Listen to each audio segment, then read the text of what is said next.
12th I was there in Hyderabad, then I joined the Indian Navy. It's a short service, sir? Naval engineering course. Naval Full service. I came out of the service on medical grounds.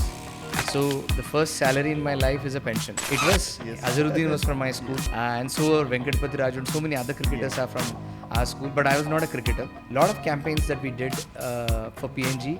One of the campaigns was Whisper was one of the brands that there are influencers who've been replaced by brand ambassadors. You don't need to be a Shah Rukh Khan to be an ambassador for a brand. I have been asked by many customers, make a viral ad. I still don't know how to make a viral ad. Very good morning, Mumbai. It's a pleasant weather today, and I'm with a very, very special guest, and it's a proud moment for me today. I'm getting this podcast done with my fellow Telugu guy who has made inroads into the Mumbai and the brand world. So let me introduce. I thought I will not do a extempo because it has to be written. Where we don't just talk, we build legacies. Today we are joined by a man who didn't just follow the digital wave; he helped create it. Venke Sharma is a global marketing and product leader with over 25 years of experience transforming brands at the intersection of AI, data, and storytelling. From pioneering Disney Star's Intelligence Hub to crafting campaigns that became pop culture like Mocha Mocha. And he's a strategist, storyteller, a leader. He's also the author of the Indestructible Brand, a playbook for brands navigating the stormy seas of social media. Welcome, Mr. Venki. Welcome to my podcast show. Hi. So hi. It's pleasure meeting you. Nice and meeting you. it is such a beautiful view here. I think the view itself will determine the show for next couple of hours about your journey, your legacy, how you have created. Let me start with a small boy from a West Godavari district to a place in Mumbai. Your travel, your transformation, and the journey, how it has been. Yeah. So I was born in Relangi village in West Godavari district, Tanuku Degara, near Tanuku, and my father is from Gangalakuru, East Godavari district. And my father has been working in Hyderabad, for since 60s. Wow. And so though I was born in there, but lived all my life in Hyderabad. The early years, schooling in first a small school called Lakshmi Junior School, and then All Saints. All Saints. Followed with Little Flower Junior College, Uppal. Uppal. After that, I joined the Indian Navy. Till 12th, I was there in Hyderabad. Then I joined the Indian Navy. It's a short service, sir? No, naval engineering course. Naval engineering. Full service. Full service. Okay. I was in Goa, Naval Academy, Goa. Then on a ship, and further there, after that I was in INS Shivaji, Naval Engineering College, Lonavala. Then my health, I had severe bronchial asthma, and I came out of the service on medical grounds. So the first salary in my life is a pension. Pension. Yeah, Oh. I started getting a pension from the age of 19. 19. So I became a pensioner first and then a salary man. So that's the starting. But I owe a lot to the Navy. The rigor. So our course motto was survival of the fittest. Wow. You can survive in the worst possible conditions in the best possible manner. That's been the gear to excel. That was our course motto. So you should be able to excel in all those conditions and be a leader, be an example for the others, and win the wars, win the battles, win the tasks which are at hand. That's the core of a serviceman. So a boy goes into the service. They say we make a man out of a boy, Absolutely. a gentleman out of a man, Absolutely. and a leader out of a gentleman, an officer out of a gentleman. Awesome. So that's the journey which was there. I think it's a very, very rich training. You don't get anywhere else. Correct. What the defense forces gives you, what they can prepare you. So a lot. One of the big things apart from the discipline of the course is swimming. I was a non-swimmer when I joined the Navy. Wow. And swimming is my passion. Now I swim almost every day. I swim. So I owe it to the Navy. And I mean, the ambition was always there. When you come from, especially from the kind of families, one comes from middle class family that you come from, you are always hungry for opportunities. Absolutely. We are all, the hunger for opportunity is always there. And, opportunity to prove yourself, find a place for yourself. So that's what continuously drives. And I think that has been very, very helpful for somebody whose family for generations has never produced anybody in the Navy. defense forces. Yeah, absolutely. It was like, why are you going into the Navy? I mean, what's wrong? Either you go to IIT or So it is never in the consideration list. So, but I landed up there. It was a pure accident, but I just enjoyed that part. But then again, it ended soon because your career is going nowhere, and your course mates are all in IITs, and they're Yeah, all I know. doing well. Who was the one who has put a seed in you that you should make it big, or is there any moment which has impacted you either in any of the aspects of life, any guru or any So see, the childhood, there are two parts. One is till about 18, 19, and after that there is another part. So from early childhood in the family, spirituality was, was at the core of it. Like my father, 7:15 in the morning, he used to leave for work. Every day, 5:15 he's back. Wow. This is done for 30 years non-stop. No ambition, no career motivation, just that, he wanted to have that. Come back. In the morning, he starts with his, puja. In the evening, he comes back home, again his puja. That's it. We lived in a one-bedroom house. There is a place, one room place, there was a place for God. We live in a one-bedroom house, there's a place for God. Two-bedroom house, there's a place for God. So that has been at the core of it, the spirituality has been. But in terms of the hunger, I think everyone is, you have that seed of hunger, Correct. especially when you don't have, opportunities, Yeah, when you don't have that. So you have that drive. I think Correct. everybody, the circumstances create that. Yeah. There was a small Balanandam we used to have in our locality in Chikadpalli where we used to live, Naveen Balananda Sangam, and they used to do these dramas. Tagarai Gansabha was there. Yeah, there, yeah, and very, very they used to famous. play Sudha dramas. Darshan, yeah. So all the children were we all used to meet in the evenings, and this Balanandam, the Annas, they used to come together and make us do plays and this. So there was this culture was ingrained in that, and the spirit of beyond academics was always there. But then as one starts looking at the stage, when you start going and performing on the stage and all, it just gives you ability to take on different roles. Correct. And create those dreams which are there.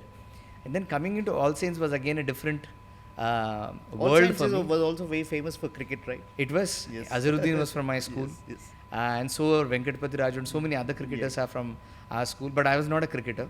I was into cultural activities, elocution, debate and all. But it was the opportunity, the plank of an opportunity. For someone coming from Chikadpalli, coming into All Saints itself was like a big... So how did this the Navy? Who was advised you to write the exam? So I was in Little Flower Junior College. Everybody in my class was preparing for IIT, Correct. MSET, and so was I.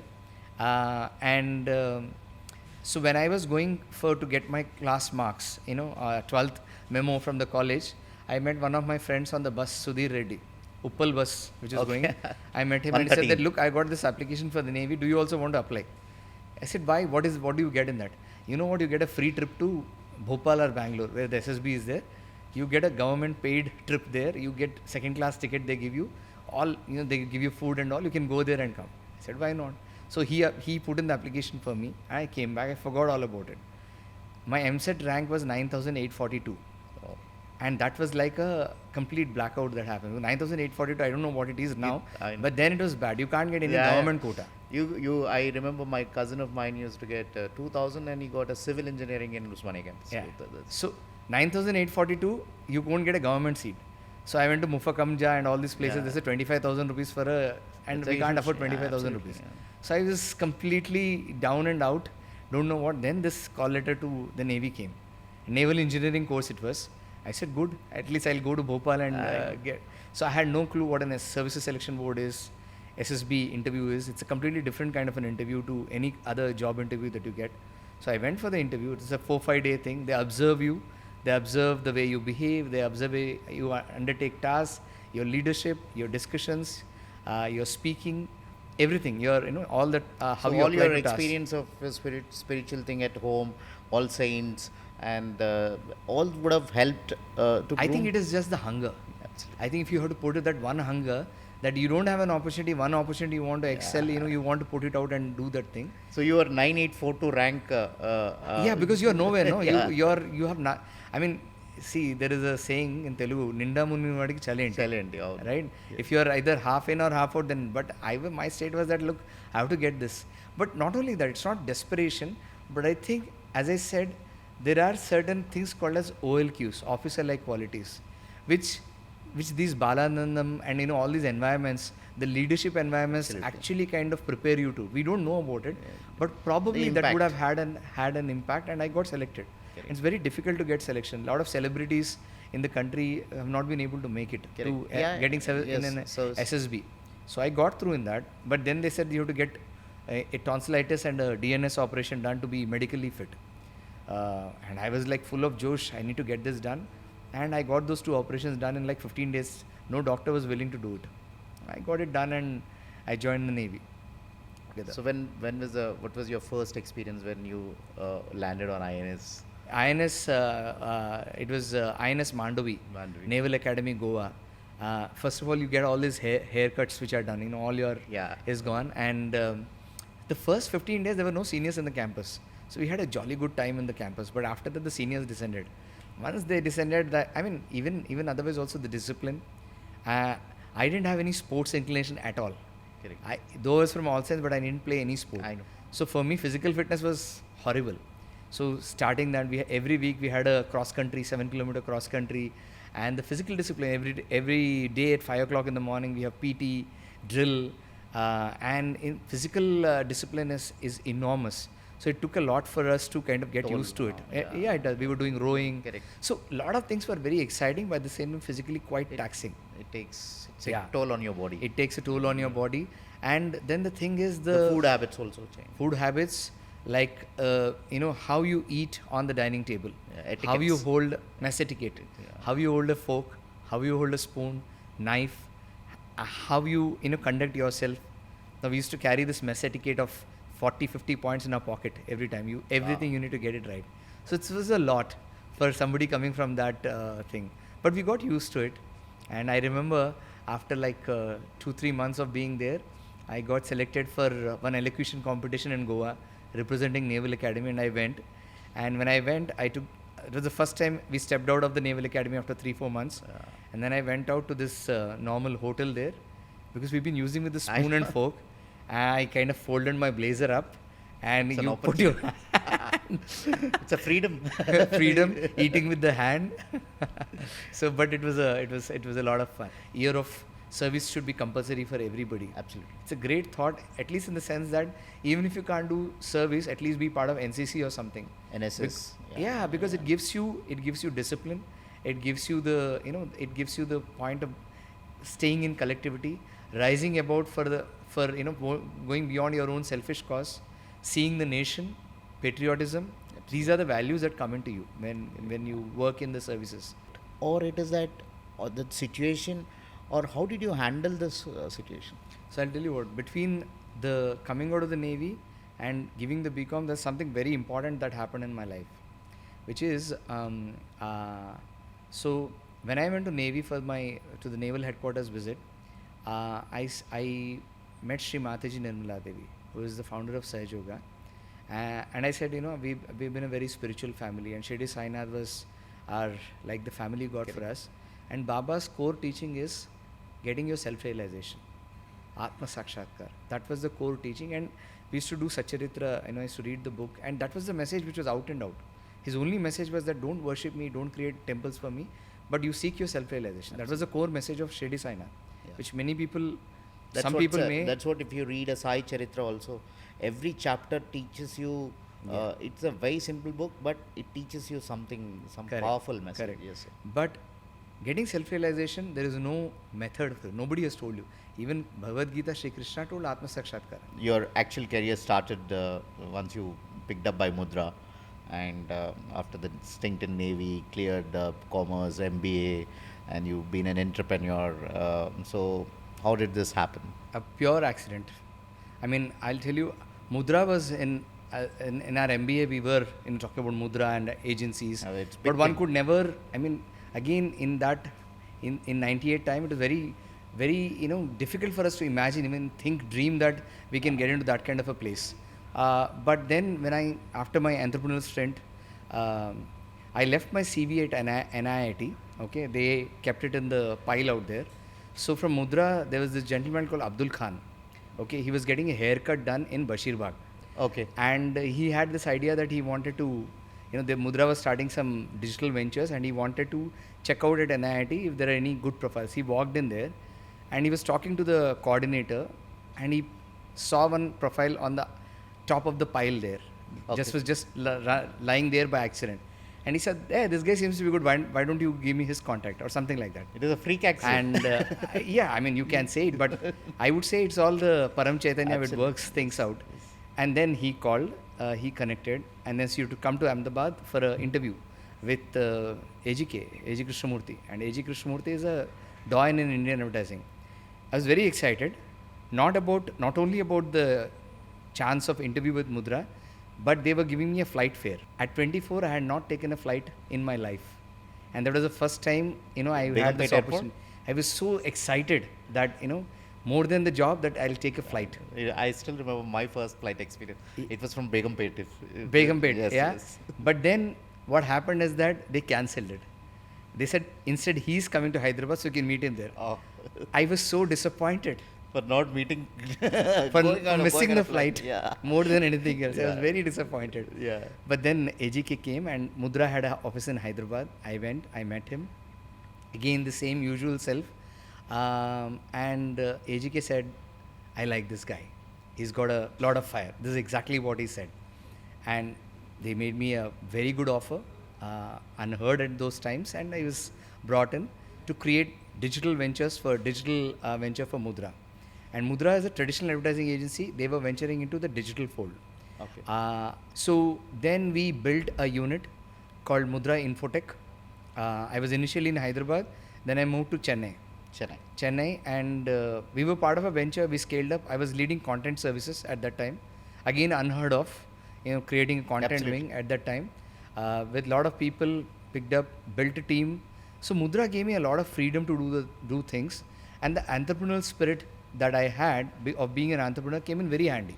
And you're very, very cautious, because once you're an entrepreneur, you know the value of money. And even in an organization, you work like an entrepreneur. And that actually helps. So we were able to build it. But overall, Mudra Infotech didn't really succeed. We had to shut down.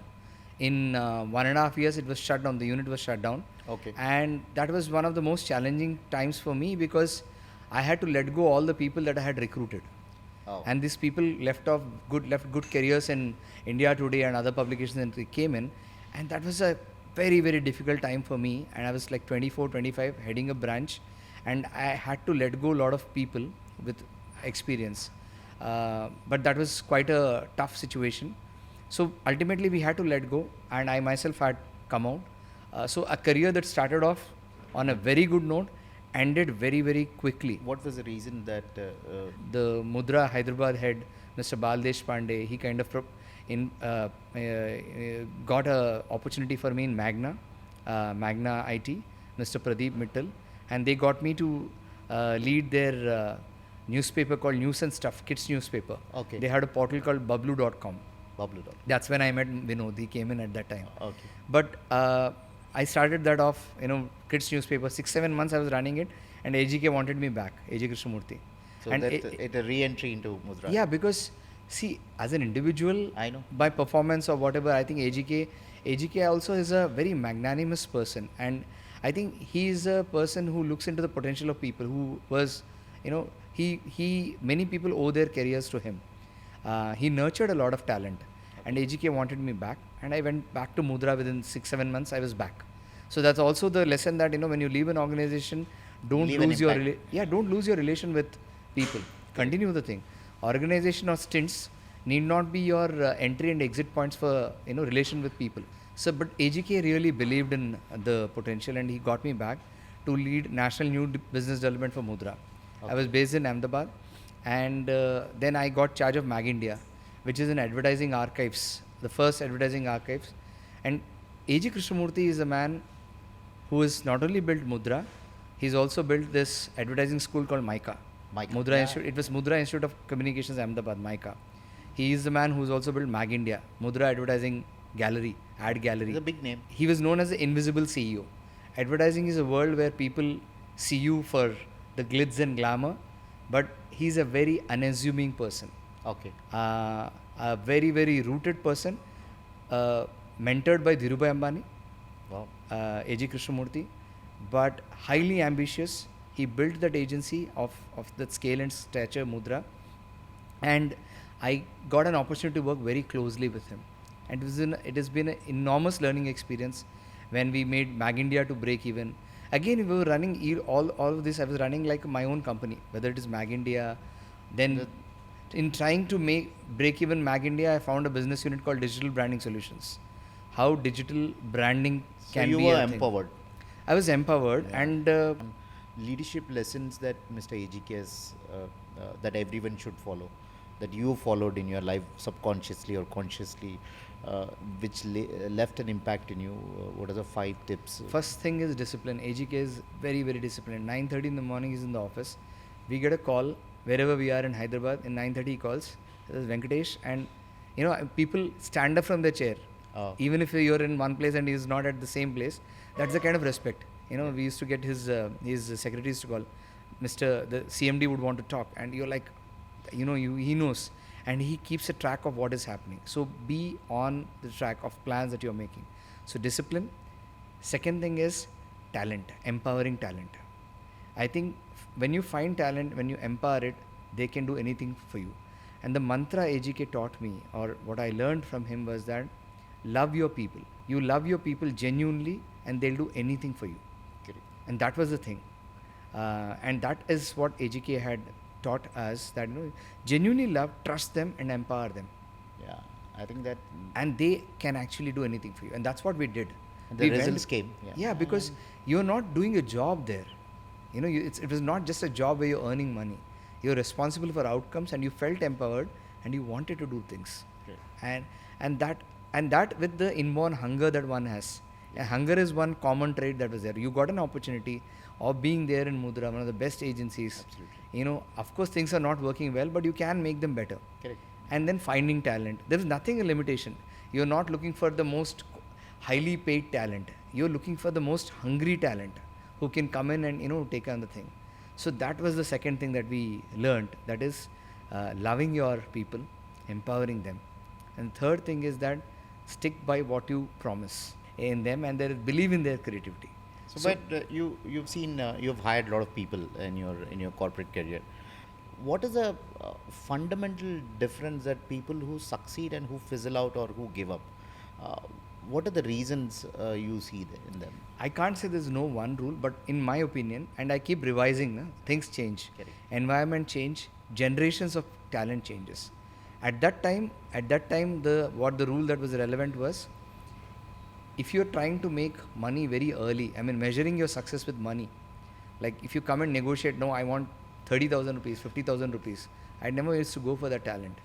Because if you're hungry and if you're looking for opportunities at that particular point of time, prove your mettle. If you're proving your mettle, then absolutely, you will get more than that. But if you kind of measure your success by the amount of money that you're earning at the end of the month, especially when you're beginning your career, you're starting your career, that is a wrong way to approach it. So that is one of the things. And I've seen people who, it was challenging for those who try to do it to come up, to find that success. Absolutely. At that time, at that juncture. There are people who have been able Absolutely, to do it. yes. There are people who have been able to, but generally as a rule of thumb, if I were to look at it, the people who succeeded with me were people who are more hungrier, who are willing to put in that commitment, and they were able to grow 3x, 4x based on that. Rather than 20% marginal growth. I was never after marginal growth.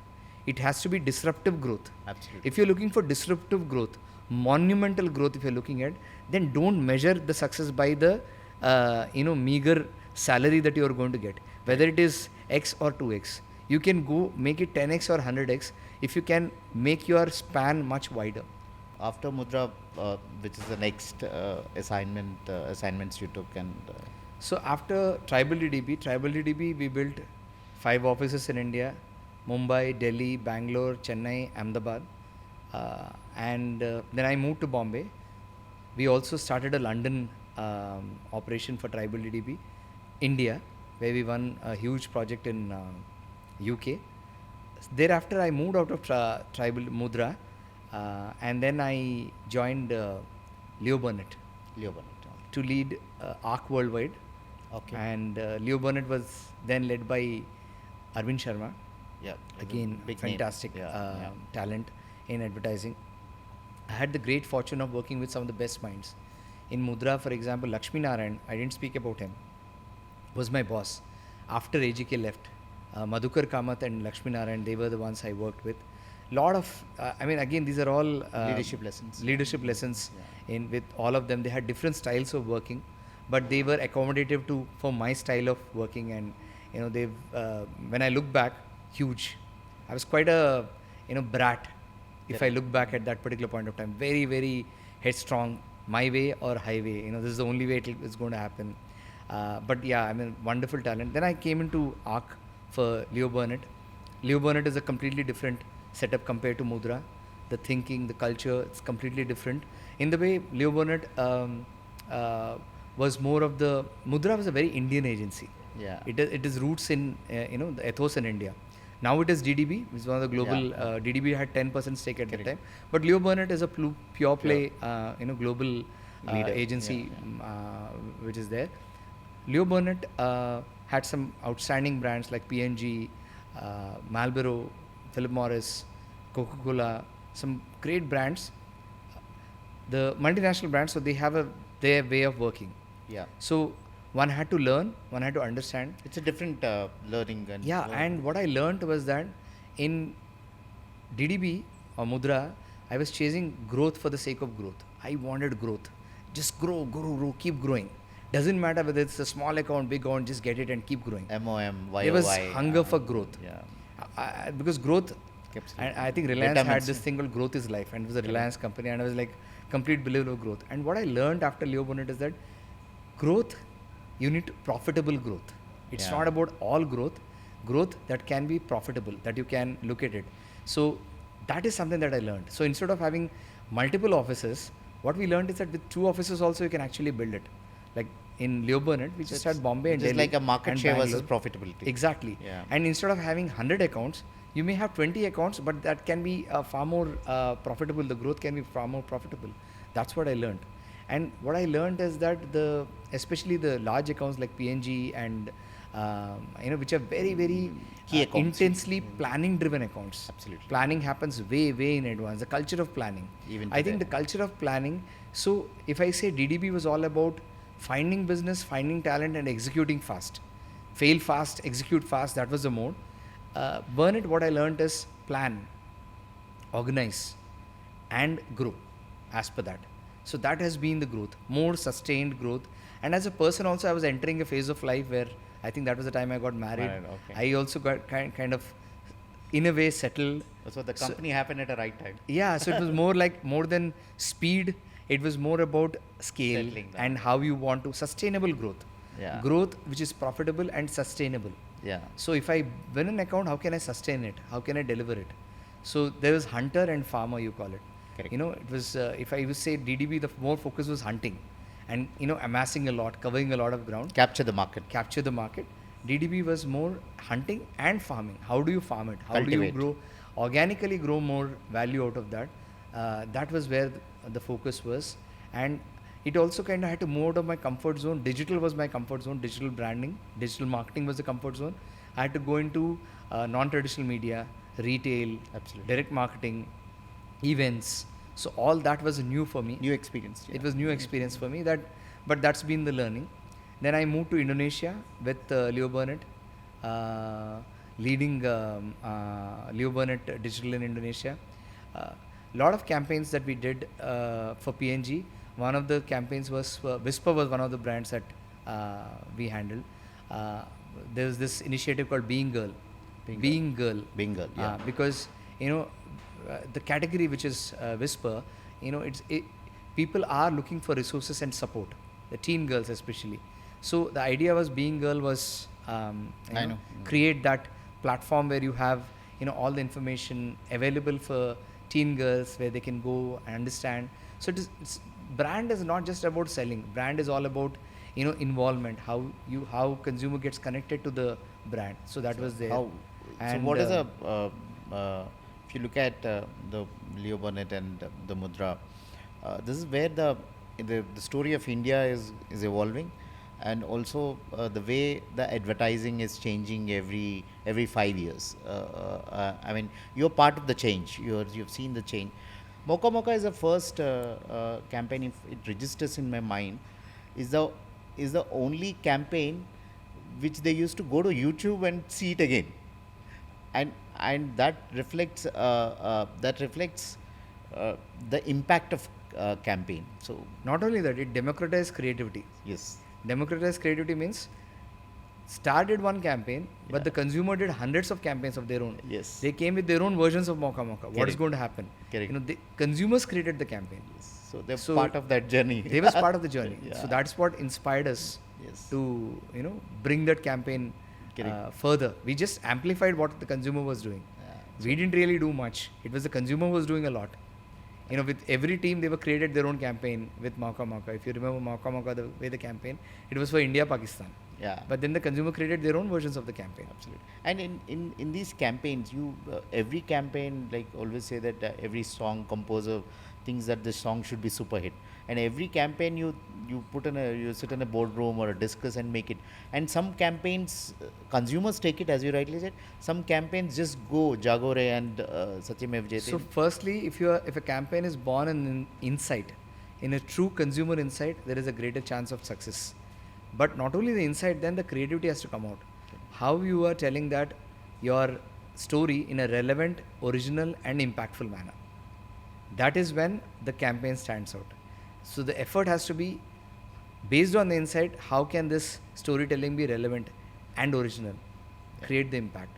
That is when it can be clutter breaking. So that's where the creative teams come together, whether it is the music or the story, and the creative leadership comes in. So it's a teamwork. It cannot be one individual cannot stake claim to any creativity. Organization of 20 years, let's say, let's break it down to 20 years of organization changes their promotion, organization changes their branding, sometimes is it important that this branding also need to align with the vision of the organization? Absolutely. It has always been, even right from the beginning, brands have always come from, whether you look at brands like Rasna, it was always the entrepreneurial vision that has kind of helped shape them. The brand specialists, the agencies come and give it a proper shape, but the core vision or the driving thought is always there of the entrepreneur. He comes in with that, right? But in terms of the brand building, there are more avenues today than they were before. Okay. If you look at it, brand building, if you were to build a brand in early 90s or late 80s, Print. you had print and television. You had to find that spot on Doordarshan to get your brand to reach. TV today is still dominant, but if you look at brands like Apple or Microsoft or many of the brands that have been built, they've been built without any advertising when they started out. With zero advertising they've built. But there are brands which have been built only purely through advertising also. So every brand, the story will be different. It depends on the category, the brand personality that you've chosen, the competition that you have, the space that you're trying to occupy, what you want to be. It all comes down to that. Budget is the last thing that follows. Okay. Primary things are these. So do you feel Just that, because you have a 100 crore budget Yeah. doesn't mean that you will build a memorable brand. do you feel that in budgeting in today's organization, is the budget towards marketing and advertising is getting neglected, or how is that you because you meet a lot of industry leaders and a lot of large corporate CEOs and all. So what is the view on advertising, and are they curtailed with some budgets, or how is it? So I'll tell you what happens is that when the going is good, the economy is bright, nice, and things are going well, advertising budgets increase. Yeah. When things are not going well, your Sensex is down, your economy is in challenging phase, first thing that they cut down is marketing and advertising. Yes. This is illogical. Yeah. It should actually be the other way, So right? But that's the reality. you communicate more when in adversity. But even an average investor also does that, right, in stock Yes, markets. yeah, that's it. When the markets are booming, you'll keep pumping in money. Yes. When the markets have gone down, you put. Unfortunately, that mentality goes into marketing and advertising also. Most of them.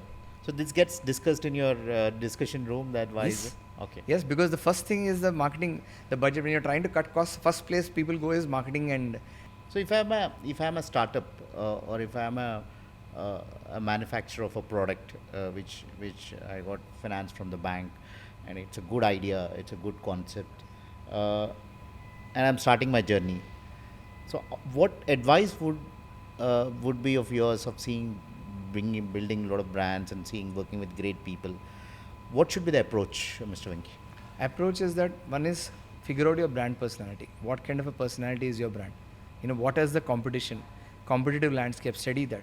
Understand what your competition is doing, and what do you want to do. And look at what is the kind of brand that you want to be. There are so many examples.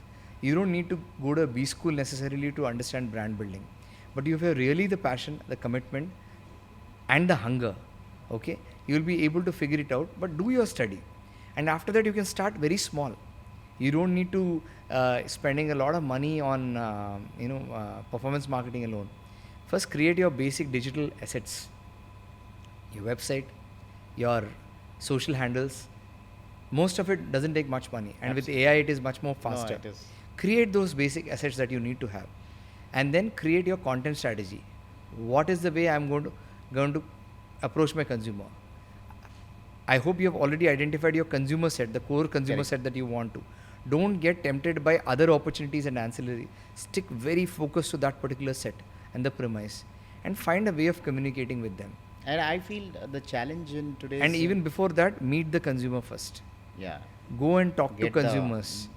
Get the actual insight. What is the gap that your brand is going to fill in their life? How they'll connect. The real feedback is there only. Yes. Absolutely. Yes. And there are avenues, whether you can in person or whether you can do it digitally, you can get those insights. After having done that, create your assets and start having a content strategy where you start talking to them, And start I listening feel the from them. challenge in today's when I meet a lot of people is that creating a content every day, or creating a content, the calendar or a digital calendar or the campaign calendar. I think the planning which Mr. AGK or who has taught you, that basics remains same, I believe. Yes. The consumer insight is always the holy grail is consumer insight. That doesn't change.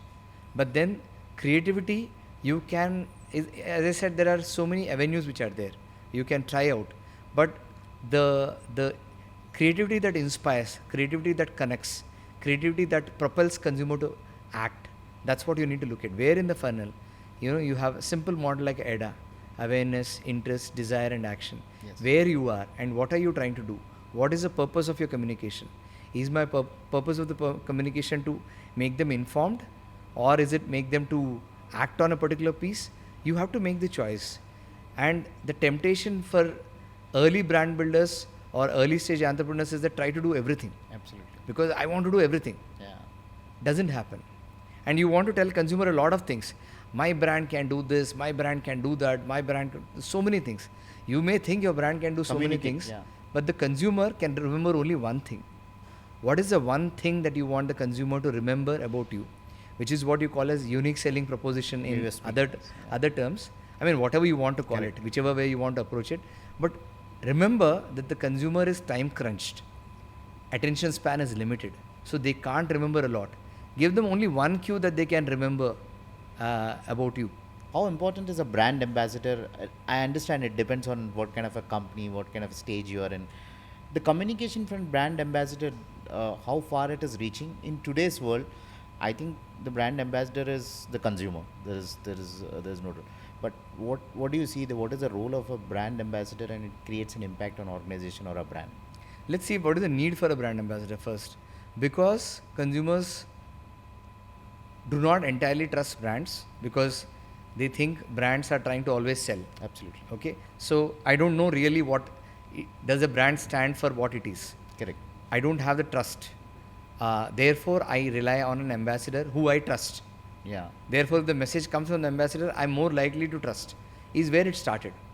And then it became that it is more easier if I get a brand ambassador, you get a Shah Rukh Khan and people will know your brand. Yes. It became sometimes laziness of brand building also led to using brand ambassadors. It has taken a 360-degree turn now. Yes. Now there are influencers who've been replaced by brand ambassadors. You don't need to be a Shah Rukh Khan to be an ambassador for a brand. You could be a person with 5,000 followers on Instagram who can be an ambassador. Correct. Because again, the reason is that consumers trust other consumers rather than brands. Correct. Because they are evaluating, they are neutral, and they're more likely to give me the truth. You go and ask them, no, which TV should I buy or which mobile should I buy? I go and if I an influencer who I trust is telling me, I'm more likely to. And there are people who are giving on YouTube giving reviews about the product, and they have 1 million followers. Yeah. And people are really watching them and buying it. So because of the same thing, trust. Yes. Because this particular brand is saying it has got so many features, but are there any other issues of people who have bought it afterwards? Yeah. Is there something that I don't know? Because I am so cautious about before making a purchase. Consumer is fearful of making a commitment to a brand and then having a post-purchase dissonance. So we want, as consumers, we are trying to avoid that.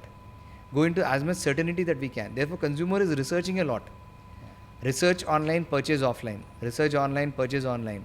Okay. So research offline, purchase online. Yeah. All these things are happening. Consumers are behaving in different ways. Absolutely. To avoid the instances of post-purchase dissonance. I don't want to end up with a wrong purchase decision because it is a high stakes thing, high engagement when I'm trying to make it. So because the consumer is making so much effort, they are relying on not just the brand messaging, but based on other consumers' experiences. That's where influencers or ambassadors come in play. So celebrity brand ambassadors can do one level of a part, which is getting the reach problem, getting your brand message to a wider audience. They can do that. But the micro influencers can help you connect with those attributes that they're looking at, of what consumers have, the issues or the feedback that they're looking at. The third part is that the brand themselves being more transparent. When through the website or through the CRM, when a consumer comes and talks to you, if you respond to a consumer quickly, then it solves half the time which is there. And in terms of distribution models, like advertising play a key distribution model in terms of revenue to the organization. Although it is sometimes it is measurable and it is not measurable, but do you feel that that more can be done to smaller organizations and the startups, that advertising, and especially in terms of product, when you are in a product service, will this help? A good strategy will help them to scale the business? Of course, definitely it will help startups if they are focused again on the communication part. Do not chase virality. One viral ad or viral video comes in, don't think that my product will get established only on basis of one viral ad. Consumers are very discerning. Your consistency is very important. Correct. That's the reason why knowing what you are, which is the brand, what am I, and communicating, which is content strategy. Having that content, talking to consumers, listening and responding, your response.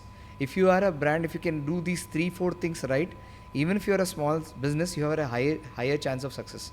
You don't need to wait for the big media budgets. Okay. So that's. But then having the knowledge, if I am putting on performance marketing, see, marketing today is as much a science as it is an art. Yeah. Earlier, advertising was a complete art. Today, it is science and an art. Yeah. The science is what tells you the numbers, what avenues you can look at. If you have a good Instagram reel or YouTube ad with certain amount of performance measures, you can actually help your ad reach a wider audience through influencers again. So you need to be open to that. So therefore it is a science also. Having specialists does work. Yeah. The only difference between having specialists and doing it yourself is that the time it takes. You are learning on the job, and then your learning gap, you are trying to minimize that by getting specialists in those respective areas. And also the sponsorships or kind of you also see in the corporate social responsibility. There are a lot of brand campaigns. Jagora is one of it, and they get associated with a social campaign. And how is the brand recall when it becomes successful? It's a long-standing commit from the brand. So there are CSR budgets. Therefore, I'll give some money to this NGO or something. That's not sustainable. But if you try to look at it, I think again a great example is PNG. They have something called a Shiksha, Tide, yeah, which they do for that. What material difference is going to make for them beyond saying that we are associated with farmers? So the moment you start Nailing it down to that, then you can, your CSR budgets are well spent. Okay. It should not be lip service. Yeah. It should not be just a banner place. I put my name in the banner. That doesn't work. What is that going to make? So Lazy marketing. I call it lazy marketing. Lazy marketing, yeah. Then you've seen a lot of these B schools, n number of B schools today, MBAs pass out, and some people seek jobs in sales and marketing, finance, advertising. Uh, how do you address or communicate to these young MBAs who coming out to the market, and in this world, what is that organizations are looking at? Perspective. Do you have a perspective? Original perspective. Again, relevant, original and impactful perspective. Do you have a perspective? Do you have an opinion? Can you stand for your opinion? That's what people look for. When campus hires are being made, interactions happen. There are hundreds and hundreds of people who are being, interviewed. I know, yeah. How are you going to stand out? Your marks, your grades is one part of the story, but nobody is interested in it. Beyond a certain point, no one is interested in what did you get in your 10th class, 12th class, or your I don't remember school. that anybody asking it. Nobody asks for that. Therefore, it is all about your personality. How do you come across? What is it that drives you? What you are passionate about? And how informed you are. If you are interacting with a brand or a company, how well informed are you about them? How much research have you done about them? Yeah. And what is a unique perspective that you can, which can kind of amaze, startle, and have them have a interaction with you. At the end of the day, all the training that is required, they'll anyway give you. They're Yeah. not looking at a finished product coming into the Absolutely. place. But that's what it is. My team members need to be interesting, capable, and whether they are able to adjust into the high performance organization that I have. So you've written a book, which is a very beautiful book, The Indestructible Brand. Is a masterclass in brand survival in the age of social media. So we revisited. Yeah. You want to speak more about the book and what is the common mistake brands make when facing social media? Can a brand truly become immune to social embarrassment? Can you share a real world story where a brand successfully turned a crisis into an opportunity?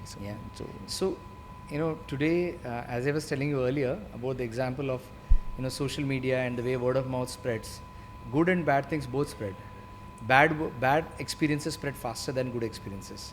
If you had one bad experience at a restaurant or a product, you're more likely to go onto Twitter and rant about it, or any other Facebook or wherever you're going to rant about it. You want to make sure that 10 other people know Correct. about that experience. Sometimes you want to make sure that other consumers don't feel the same problem that you face, or sometimes you want to make sure that the brand comes and talks to you. Absolutely. To rectify that. Whatever be the motive for the consumer, consumers do talk negative things about the brand. Brands need to listen to that. If they don't listen to that, a small issue may become a major crisis.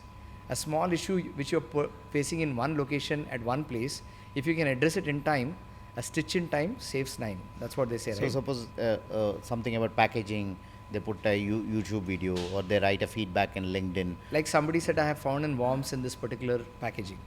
Now they will make a video and put it. Now impact of a video when you see it is like so much the consumer is scared naturally. Anybody who says a hygiene issue and all. But what does a brand do in such a scenario? First of all, many times brands don't even know about it until they get an inquiry from somebody. Absolutely. Second thing is that even if they know, they don't respond. Yeah, they Third, even if they respond, they deny. Yeah, they denied. They deny or they send a legal notice to that guy. I'm not saying either of them is wrong, but the point is that it has to be measured what you're trying to do. Addressed. First of all, to not know what is happening to your brand is a sin for any brand manager. And I spoke about in the book, everyone talks about a chief marketing officer. I spoke about a chief consumer officer. Yeah. So marketing makes promises about the brand to consumers. You need to have one person who represents the consumer in your organization, who holds a scale to the brand. Are you living the promises that you're making? You said this is what is going to happen, with my brand, if you use my brand, but is it really happening? He's holding that mirror to the organization, and that they should have the highest decision making body should have access to this person or this team. So the moment a crisis happens, the organization is able to pull all its resources, legal, production, manufacturing, marketing, sales, all of them should be able to know and respond in time. If that response, you may decide I want to observe if it is going to trickle further, that's fine. But to know what is happening and be prepared with certain ready responses or prepared with scenarios, pray out crisis scenarios, have a crisis playbook.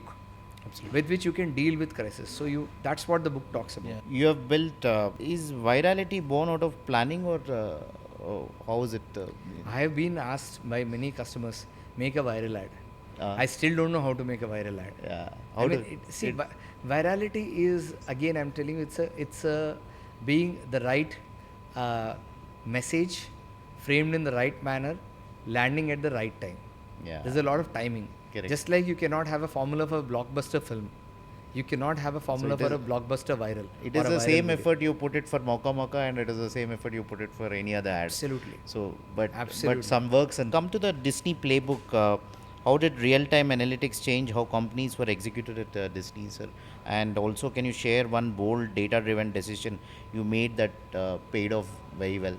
So I'll tell you about a data-driven decision. I'll not name the show because I don't work with any media company right now. So there was one show which was about the relation between three brothers, and the show was getting a lot of love. People were liking it. Suddenly, the ratings of the show started plummeting. So what we did is that we created the illustration of the social media chatter, how it is happening, and we mapped it with the real-time airing of the show. So whenever the brothers came on the screen together, the chatter was high, the ratings were high. When the show went into the direction of one of the brothers' love story, the ratings started plummeting. Oh. When we showed this to the creative team, they started writing more scenes of the brothers together. It worked. Further, they got inspired and they created a spin-off of the show of the other brothers. Okay. Which launched with the highest ratings for the slot. So this is how data can inspire creativity. See, the same data can go as a report, but that doesn't inspire.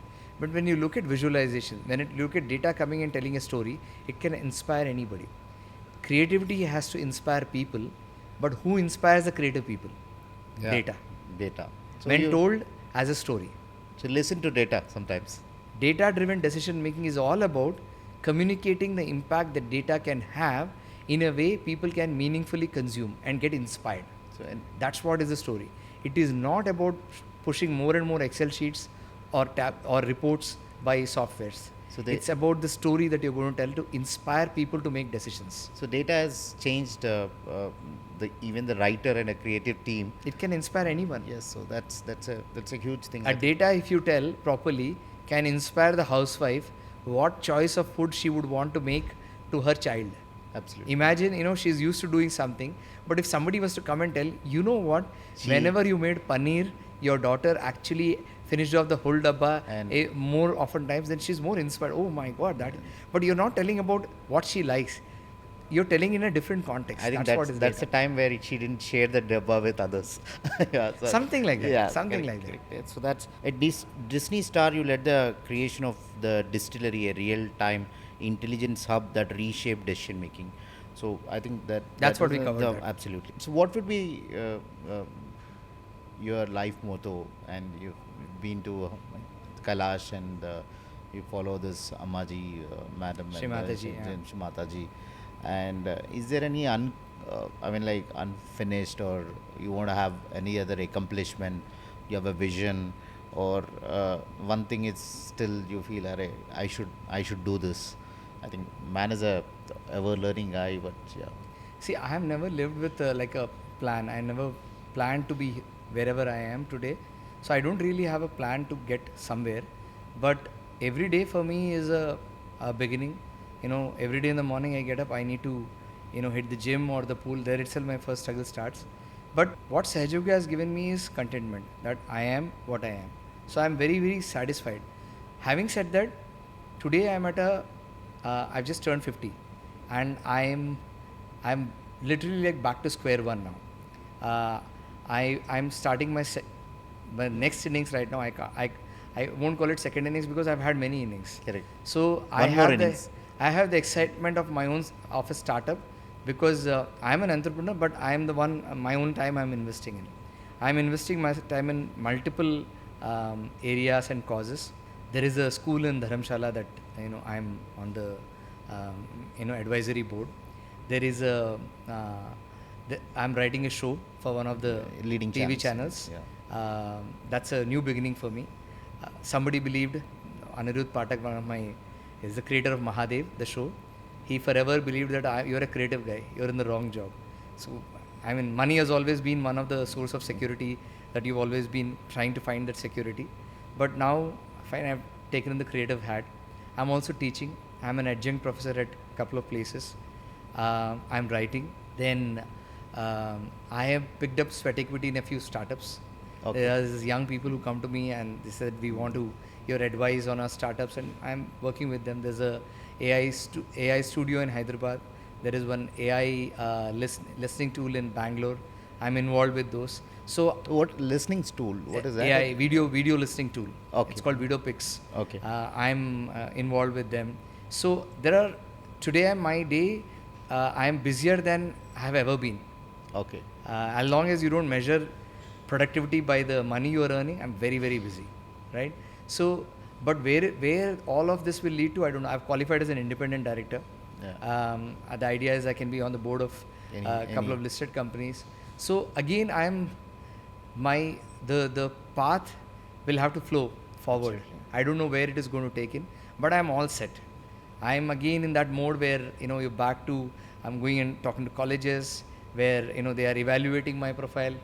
After whatever you've done for 25, 30 years, you're like, put everything aside and start from square one. I'm enjoying that part of the journey. In this journey of life, how important was your better half, and what was the role she made? So my wife, Chitra, again, she's a very unambitious person. She's a teacher in a prominent school in Mumbai, and she helps me stay grounded. Okay. Because we every day in the evening we watch a movie or some content together every day in the evening, 8:30, 9, 1 hour. That's all. Sometimes we travel, and there are no much. She doesn't ask for much. I don't ask for much, and I think wants to be rooted or stay true to oneself. It's important to have a partner who's willing to travel in the same boat. I think that way she's been a great co-traveler for me. Yeah. And she loves to cook. Wow. So I You mean, like what this- else do you need? you like what this else Ava? do you need? Yeah, you what like- else do you need in work? Good food, Yeah. good life. Absolutely. And And you're that's blessed it. with a daughter? I'm blessed with a daughter. She's in class 9. Wow. Yeah, seeing her grow.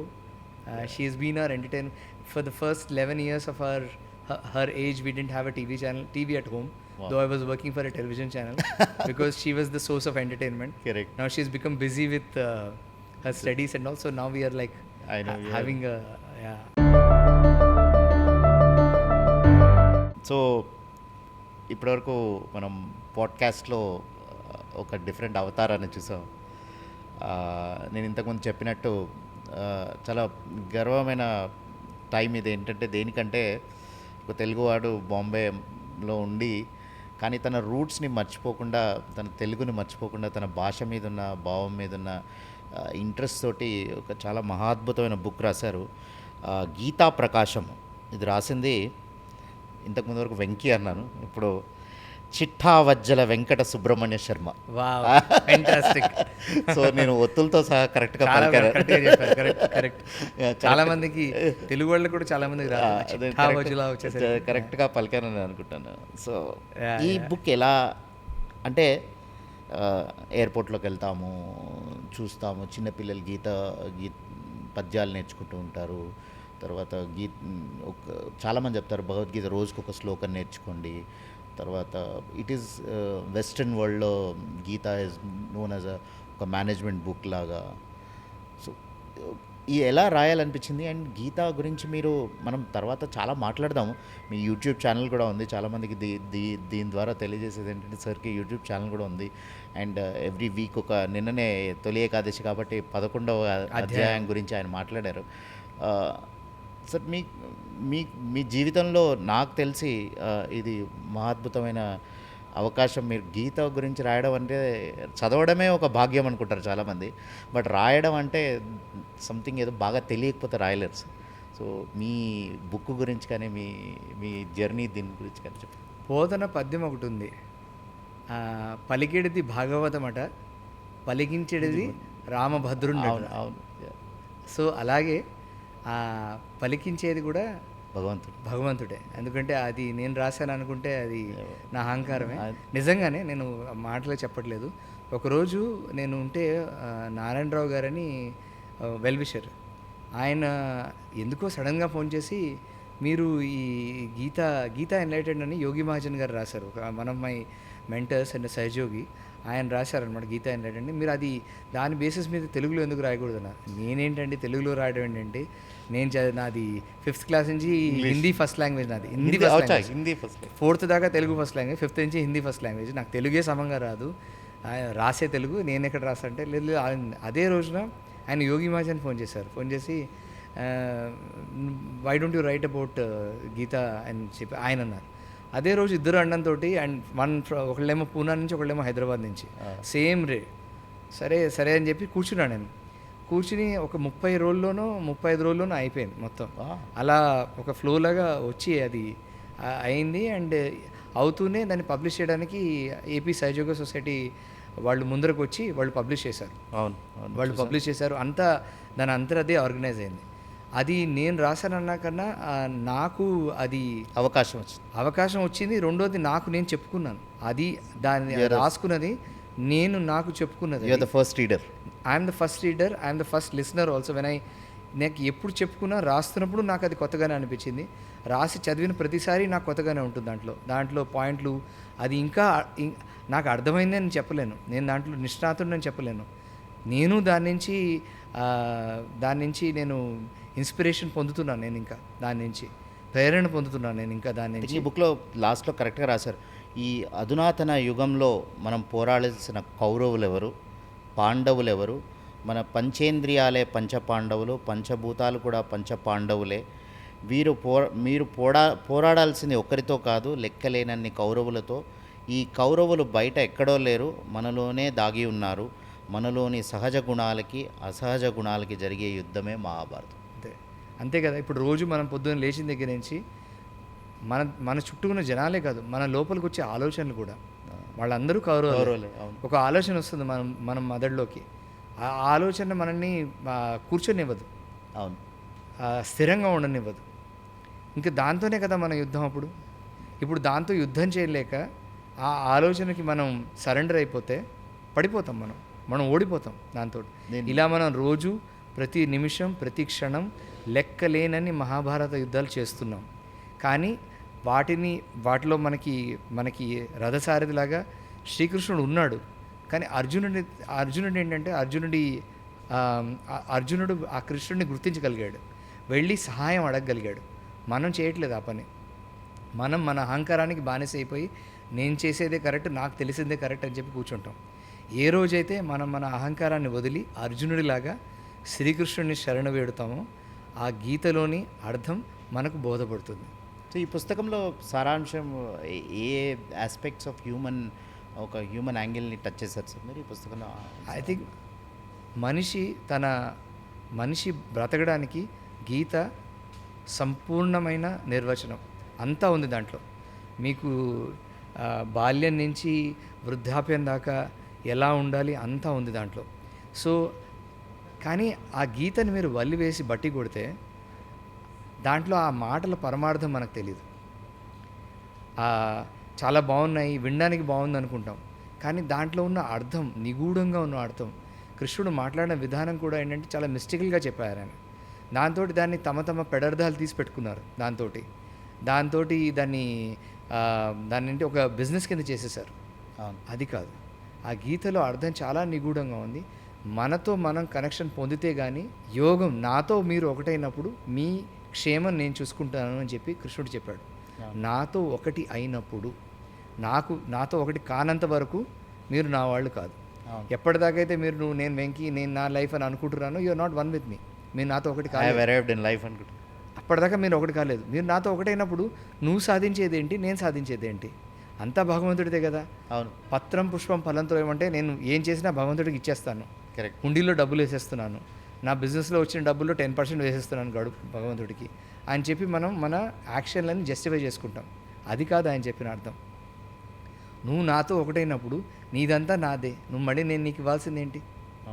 అంతా నీదే అయినప్పుడు నేను నీకు ఇచ్చేది ఏంటి? నాదంటూ ఏం లేనప్పుడు. ఆ స్థితికి వస్తే అప్పుడు గీత అర్థమవుతుంది. ఆ స్థితి రావాలి అంటే ముందు యోగం కావాలి. ఇందాక ఇంగ్లీష్ ఆ ఇంటర్వ్యూలో చెప్పినట్టు ఆ సెల్ ఫోన్ యాక్టివేట్ అయితే సిగ్నల్ చూసుకుంటుంది అంతా. ఆ సిగ్నల్ ఎక్కువ ఉందా తక్కువ ఉందా సిగ్నల్ చూసుకుంటుంది, సిమ్ కార్డ్ సో చూసుకుంటుంది. ఇక్కడ సెల్ ఫోన్ ఎవరు? సెల్ ఫోన్ మనం మనం human body cell phone, SIM card is kundalini, భగవంతుడే సర్వీస్ ప్రొవైడర్. ఆ సిగ్నల్స్ ఉన్నాయి కానీ సిమ్ కార్డ్ రిసీవ్ చేసుకోవాలంటే యాక్టివేట్ కావాలి. యాక్టివేట్ కాకుండా ఎంత సిగ్నల్ ఉన్నా కూడా నేను నొక్కుతున్నాను, అన్ని బటన్లు నొక్కుతున్నాను, గీతలు చెప్పినట్టు అన్నీ నొక్కుతున్నా కానీ ఏం కావట్లేదే. 2 లక్షల ఫోన్ కొన్నా కానీ నేను రోజుకి 100 సార్లు చదువుతున్నా గీత, అయినా నాకేం కావట్లేదే. ఎందుకంటే మీరు కనెక్షన్ లేదు కదా అక్కడ. మీరు కనెక్ట్ అయితే ఆటోమేటిక్గా ఫ్లో అవుతుంది. మీరు 100 సార్లు చదవక్కర్లేదు, ఒక్కసారి చదివినా చాలు ఆటోమేటిక్గా అది ఫ్లో అవుతుంది. ఆ కనెక్షన్ అయితే ఆయన ఏమన్నారో అర్థమవుతుంది. అది లేకపోతే సిగ్నల్ డిస్టార్ట్ అయిపోయి డేటా మీకు ఫ్లోయే కావట్లేదు. అది మన ఫ్యూచర్ రిఫరెన్సెస్లో మనం ఎపిసోడ్స్గా చేయాలనుకుంటే లీడర్షిప్ లెసన్స్ గురించి అందరికీ ఐ థింక్ ప్రతి ఏజ్ వాళ్ళకి రైట్, పిల్లల నుంచి 70 తర్వాత ఏం చేయాలి, 60 తర్వాత చేయాలి, ప్రతిదానికి సమాధానం ఒక గీత అని మీరు మీ బుక్లో రాశారు. సో చిట్టావజ్జల వెంకట సుబ్రహ్మణ్య శర్మ గారు, నమస్కారం, ధన్యవాదాలు. మళ్ళీ thank you sir. Thank you.